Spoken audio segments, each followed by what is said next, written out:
So we're going to start by yanking out one of these plugs.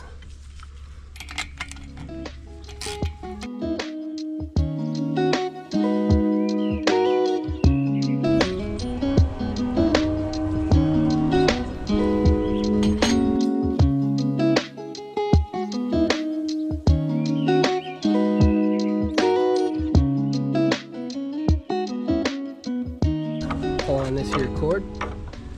See what kind of compression we got.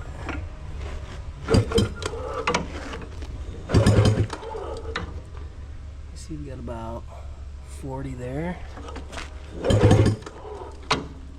60.